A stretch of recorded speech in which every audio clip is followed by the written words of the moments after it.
Hey there, Internet. It's Chrono32123 coming at you with another video. Today, I want to talk about the new Kingdom Hearts 2.8 final chapter prologue final trailer. Boy, that's a mouthful. Yeah, cool.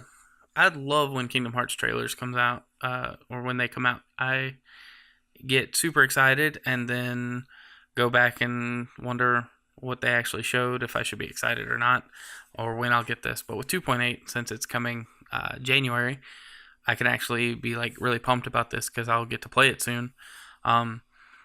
So with this whole game, this is my first video talking about this game. So since this was announced, I've had mixed feelings about it. I've been kind of on the side of maybe, to I really need to buy a PS4 for this game.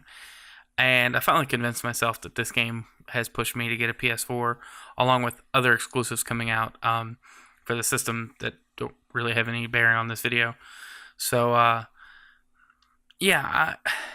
been wanting to replay Kingdom Hearts 3D. I don't know why. I guess because when I first played it, I missed like some parts of the story.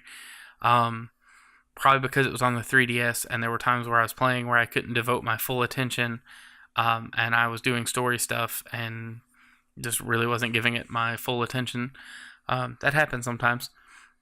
So, yeah, I'm glad I've held off from replaying 3D to play this version of it.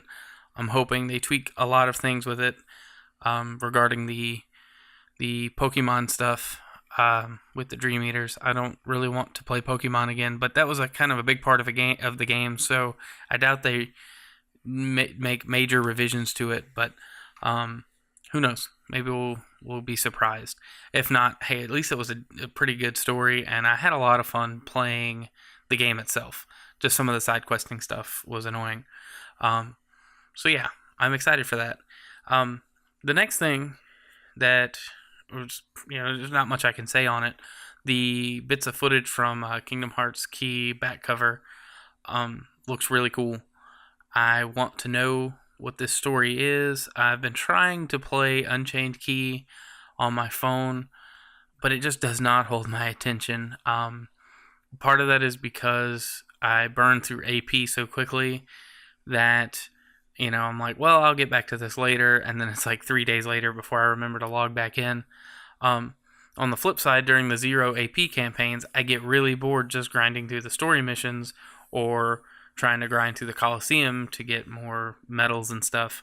That's the other thing I don't like, is for a free-to-play player like myself, it's really hard to progress in the game unless I play all the time. You really can't be casual and progress in that game, and it's a little frustrating because it's a phone game. I shouldn't have to be a hardcore gamer on a phone game, but maybe I don't know, maybe I'm just not with it anymore, and that's what people want, is hardcore games on their mobile device. So yeah, I'm hoping this summarizes most of the key plot, that that way I can just move on from Unchained Key for the most part.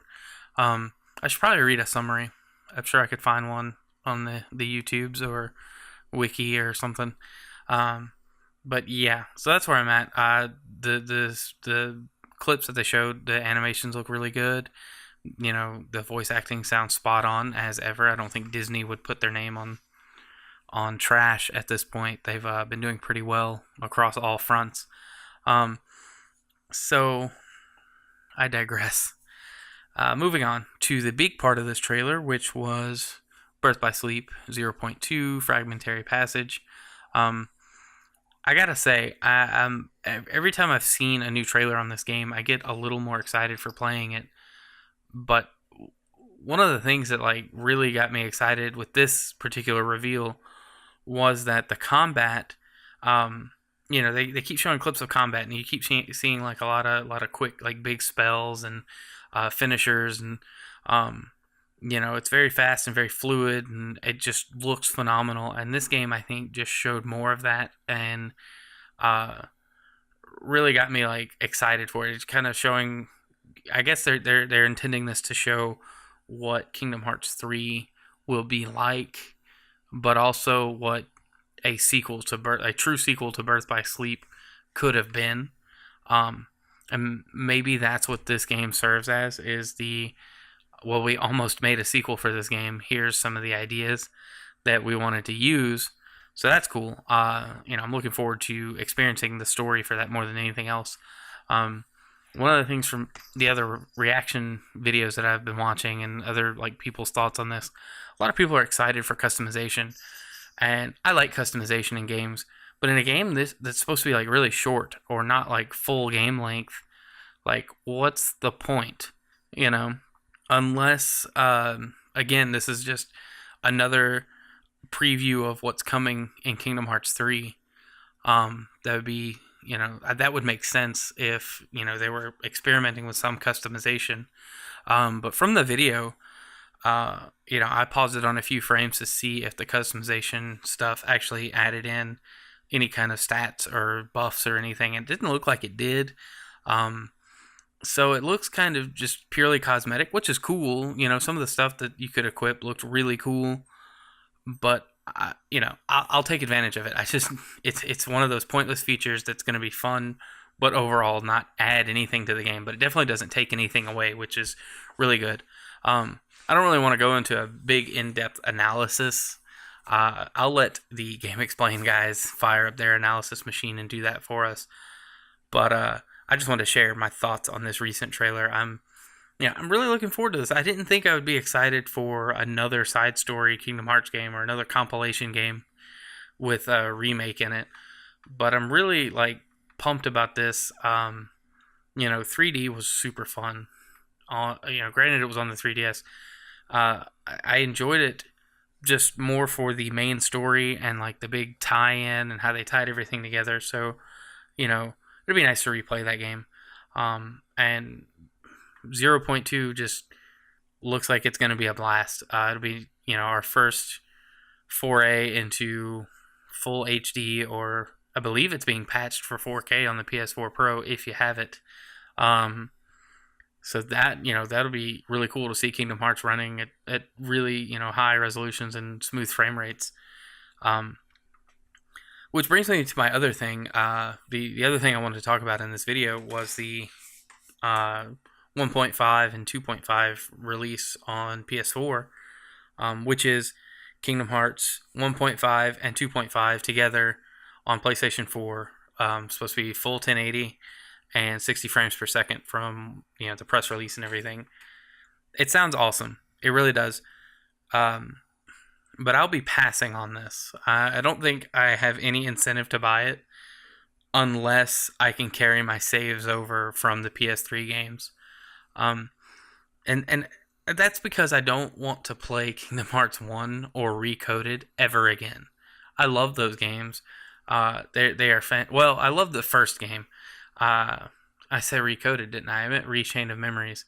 I don't want to replay Kingdom Hearts 1 or Rechain of Memories ever again. Rechain of Memories was cool for the cutscenes and the way the story was told, but I thought that the gameplay did not translate as well, and I know I'm not the only one that shares that opinion. But when I was playing through Chain of Memories, I forced myself to finish it because I was like, well, I bought this game to play through it. Let me finish it. But there were so many times where I was so bored. So yeah, I don't want to go back and replay Rechain of Memories. I've played Kingdom Hearts 1 so many times that I don't want to play that game anymore. There's nothing new for me to discover. I've replayed it. I know the game inside and out. And yeah, you could say, well, it's the Final Mix. You hadn't played that version. But I remember playing the Japanese version of Final Mix on my PlayStation 2 when I was finally able to import it. And that was, I at that point, I had played Kingdom Hearts 1 so much that I didn't need to translate the Japanese. I just knew where the stuff in the menu was and was able to enjoy the game that way, and then looked up some like small translations for the new stuff so I could understand, maybe what was going on or what equipment I was getting.